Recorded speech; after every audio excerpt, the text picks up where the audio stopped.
Hello everyone, आप देख रहे हैं चैनल अमीन इन्फो।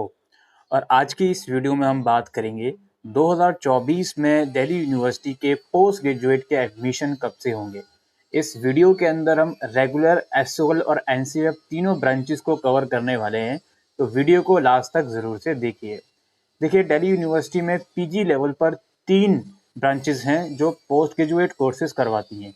एक तो रेगुलर मोड में, एक है आपका एनसी वेब मोड में और एक है आपका एसओएल मोड में। रेगुलर और एनसी वेब के अंदर जो एडमिशन होते हैं वो सीयूईटी के स्कोर के बेसिस पर आपके एडमिशन होंगे, और एसओएल के अंदर जो एडमिशन होंगे वो आपके ग्रेजुएशन के मार्क्स के बेसिस पर एडमिशन होंगे।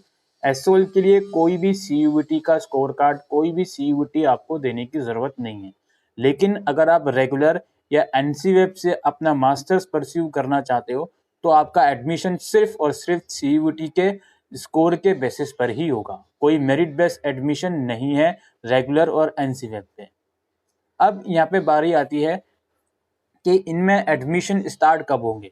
देखिए जी, सबसे पहले तो जहाँ तक रेगुलर और एनसी वेब की बात है, तो सबसे पहले तो आपको सीयूईटी का फॉर्म भरना होगा। सीयूईटी के जो एग्ज़ाम्स हैं वो मार्च के महीने में कंडक्ट होंगे, मिड मार्च में। तो एग्ज़ाम जब सीयूईटी के मिड मार्च में हो रहे हैं तो उससे कम से कम 30-40 दिन पहले फॉर्म भी निकलेंगे। अब फॉर्म निकलते हैं, उसके बाद करेक्शन विंडो ओपन होती है, फिर एडमिट कार्ड आता है, एग्ज़ाम सिटी वगैरह आती है। तो इस बीच 30 से 40 दिन का टाइम तो चाहिए ही चाहिए। तो सीयूईटी के जो फॉर्म है वो आपके जनवरी मिड में आपको देखने को मिल सकते हैं, और मार्च में सीयूईटी का एग्ज़ाम हो जाएगा। और ये सीयूईटी का जो एग्ज़ाम होगा, ये एग्ज़ाम आपके एनसीवेब और रेगुलर के लिए एडमिशन के लिए कारगर साबित होगा। एसओएल के लिए कोई भी सीयूईटी का एग्ज़ाम नहीं देना। तो सबसे पहली चीज़ तो आपको जनवरी के मंथ का इंतज़ार करना है। सीयूईटी का फॉर्म आपको भरना पड़ेगा जो रेगुलर और एनसीएफ में जा रहे हैं। अब सीयूईटी का आपने एग्ज़ाम दे दिया, उसका स्कोर कार्ड आ गया, उसके बाद दिल्ली यूनिवर्सिटी अपना रजिस्ट्रेशन पोर्टल ओपन करती है।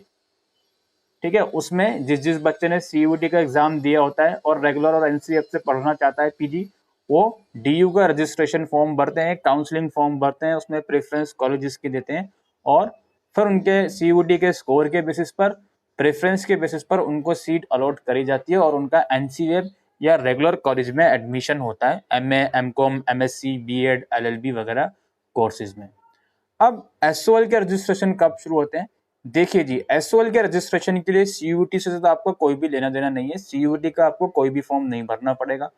आपको एसओएल की वेबसाइट पर एक अलग से रजिस्ट्रेशन फॉर्म शुरू होते हैं, वो आपको भरने होंगे, जिसकी 150 रुपये की रजिस्ट्रेशन फीस होती है।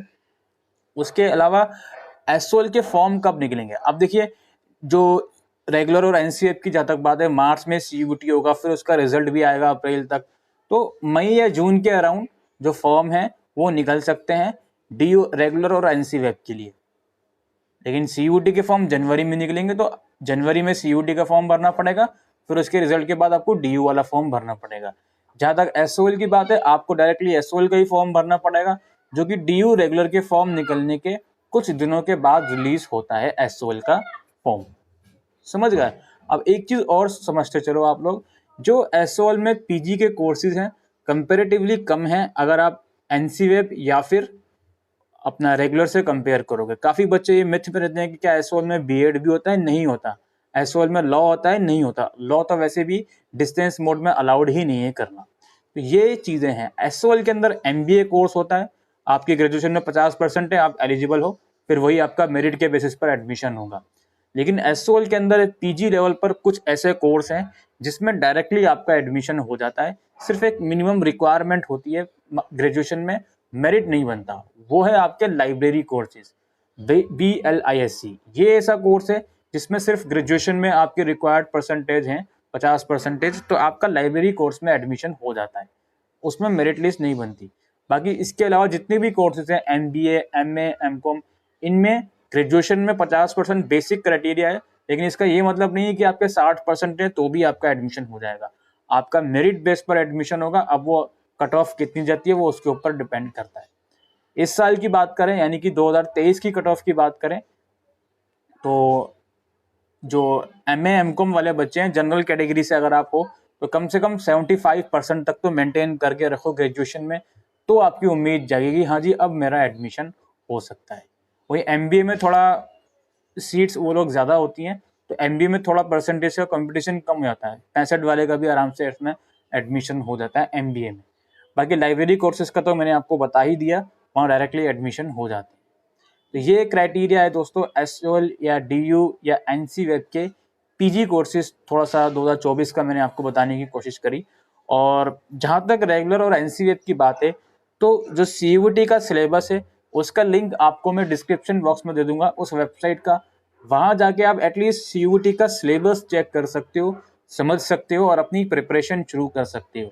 CUET की जब तक बात हो रही है तो ये बाइलिंगुअल पेपर आता है, इंग्लिश और हिंदी दोनों ही मीडियम में आपका पेपर आएगा। ये एक एडवांटेज आई है खासकर लॉ वाले बच्चों के लिए, बिकॉज लॉ का एंट्रेंस एग्जाम जब DU करवाता था 2022 तक तो सिर्फ इंग्लिश मीडियम में आता था। अब वो इंग्लिश और हिंदी दोनों ही मीडियम में लॉ का भी एंट्रेंस एग्जाम आता है। बाकी B.Ed हो गया आपका, M.Com या MA पॉल साइंस, जिसमें भी आप मास्टर्स करना चाहते हो, जनरली 75% क्वेश्चन आपके सब्जेक्ट डोमेन स्पेसिफिक होते हैं। लाइक अगर आप MA पॉल साइंस कर रहे हो तो 75% क्वेश्चन ग्रेजुएशन में जो आपने पॉल साइंस पढ़ा है उसी से रिलेटेड आएंगे और बाकी 25 क्वेश्चन जनरल आपसे पूछे जाते हैं।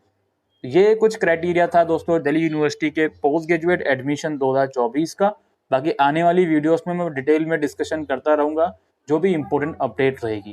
फिलहाल बहुत से बच्चे फाइनल ईयर में होंगे जो इस वीडियो को देख रहे होंगे, तो आपसे हाथ जोड़कर विनती है कि आप लोग CUET की प्रिपरेशन ज़रूर से शुरू कर दो अगर आप रेगुलर में या NC वेब में जाना चाहते हो। अच्छा, एक चीज़ और, NC वेब में सिर्फ गर्ल्स स्टूडेंट एडमिशन ले सकती हैं और उनके पास दिल्ली का रेजिडेंशियल प्रूफ होने चाहिए आपके खुद के नाम का। याद रखिए, आपके फादर या मदर नहीं, आपके खुद का नाम का रेजिडेंशियल प्रूफ दिल्ली का होना चाहिए, तो ही आपको NC वेब में एडमिशन मिलेगा। आपका आधार कार्ड है वो इनफ है, वो जल जाएगा।